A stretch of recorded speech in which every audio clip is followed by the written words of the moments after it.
Bonjour à tous. Donc, je vais vous présenter le deuxième cas clinique de la clinique Drouot. Donc, avec l'équipe, donc on garde toujours Victoria comme médecin du sport et David comme radiologue et le docteur El Kaïm comme chirurgien de la cheville et du pied, tout comme moi aussi chirurgien. Alors, c'est un cas clinique d'une jeune femme de 27 ans, serveuse, qui présente des douleurs chroniques postérieures du pied sur l'insertion du tendon d'Achille, hein. Et chaussage devient de plus en plus difficile et douloureux. Et vous voyez sur la photo qu'effectivement, elle présente une tuméfaction qui peut être à l'origine de ces douleurs. Et elle rapporte une radiographie qui est considérée comme normale. Alors, quels examens ou quel examen complémentaire demandez-vous? A, donc la radio en charge avec les clichés de Méhari. B, une IRM. C, une échographie. D, un scanner.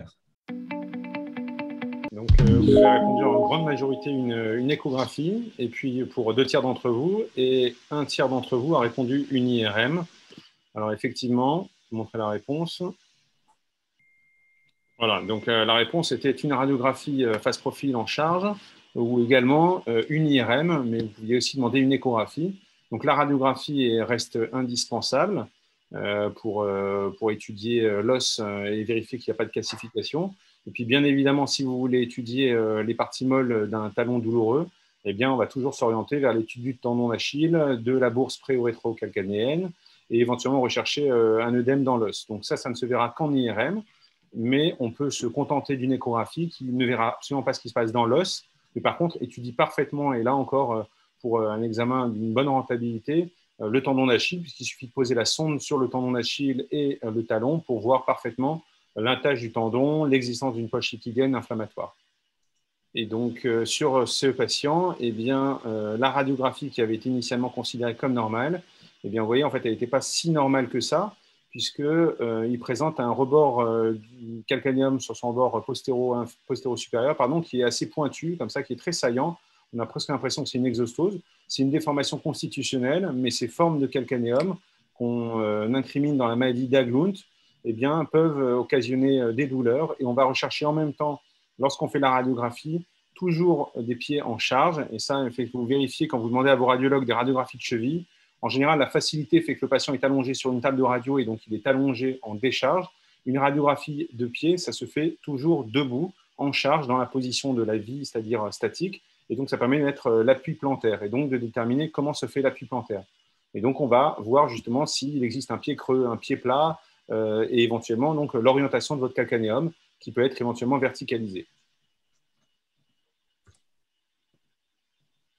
Alors, l'échographie ou l'IRM, je vous l'ai dit à l'instant, va permettre de vous répondre un peu mieux sur ce qui se passe et qui occasionne les douleurs, parce que, évidemment, si vous regardez sur les radios et vous cherchez une déformation d'Aglund, vous allez en voir chez beaucoup de patients qui n'ont absolument rien.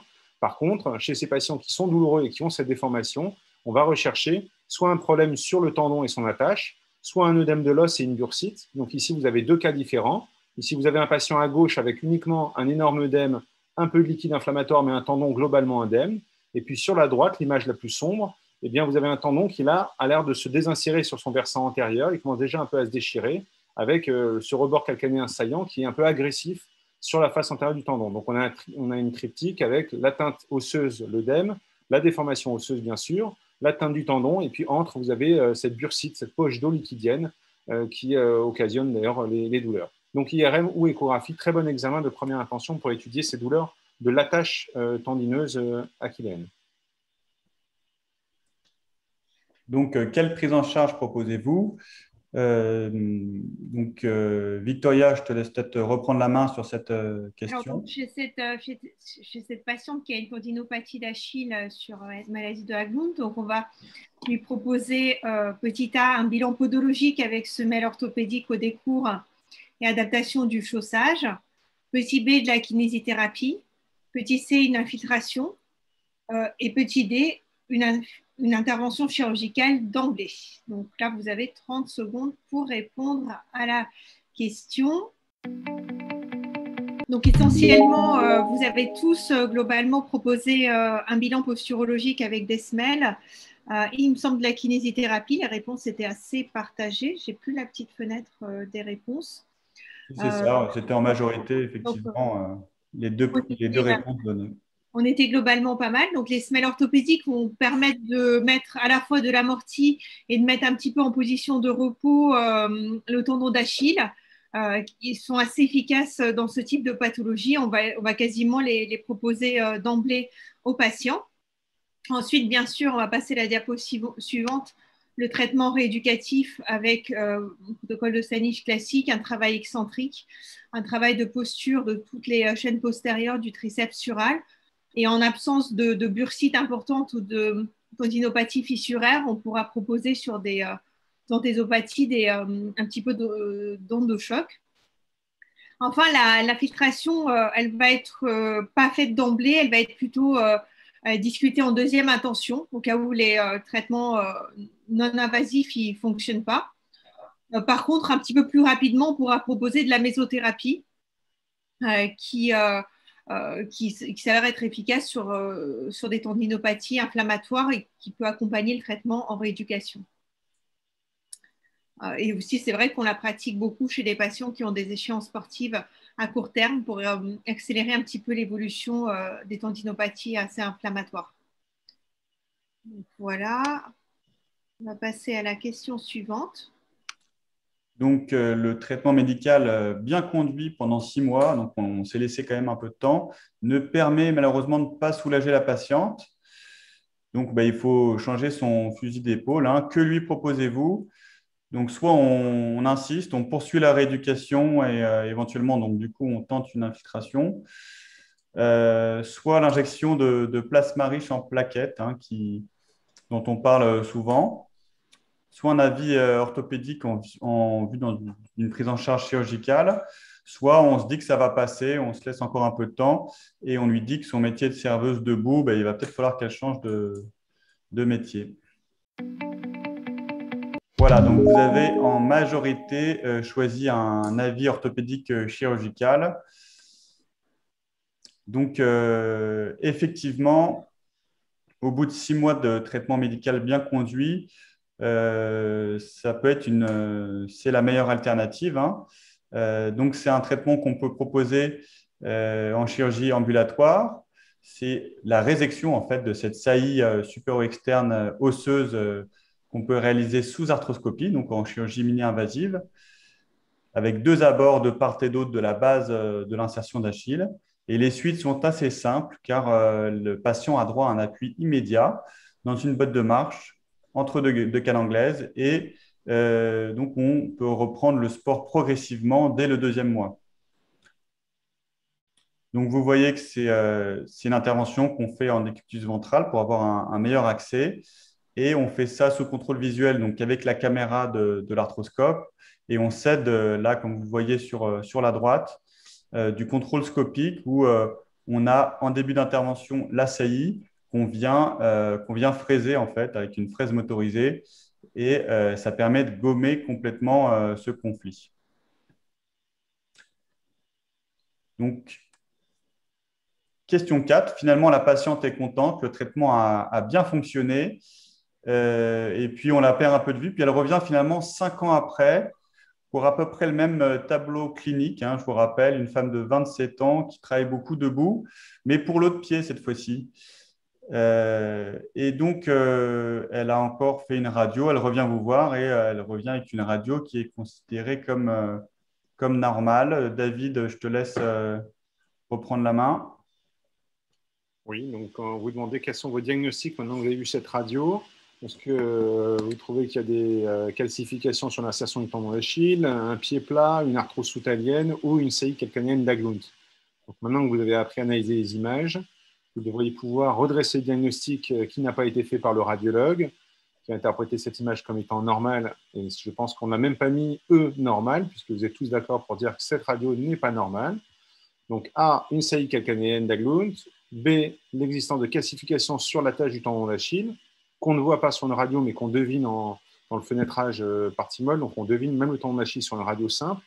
l'existence d'un pied plat, puisque la radio est censée être faite debout, je vous l'ai dit tout à l'heure, donc on peut analyser l'affaissement ou pas de la voûte plantaire, ou l'existence d'une arthrose de la soutalienne. Donc, quels sont vos diagnostics? Normalement, la fenêtre est apparue à l'instant, donc vous avez 30 secondes pour répondre.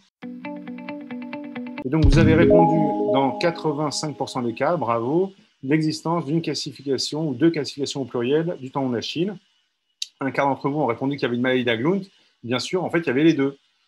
Puisque là, vous avez vu que vous aviez un rebord osseux du calcanéum qui était très saillant, mais vous aviez effectivement également d'importantes ossifications sur la tâche du tendon d'Achille. Donc, c'était quelque chose d'un peu plus complexe que notre premier cas. Et l'affaissement de la voûte plantaire était aussi existant chez ce patient, on aurait pu en parler. Donc, question numéro 5. Bah, du coup, que faites-vous chez cette patiente?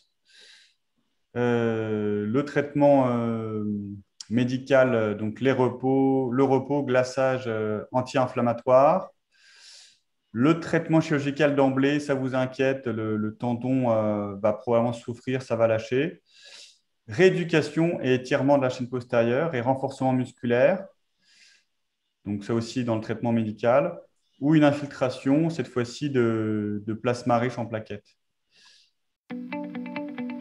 Ben, c'est bien, vous avez répondu donc en majorité donc le traitement médical, hein, qui reste évidemment le traitement de première intention, comme vous l'avez expliqué en détail Victoria tout à l'heure. Ça reste valide même pour les tendinites avec des calcifications d'Achille.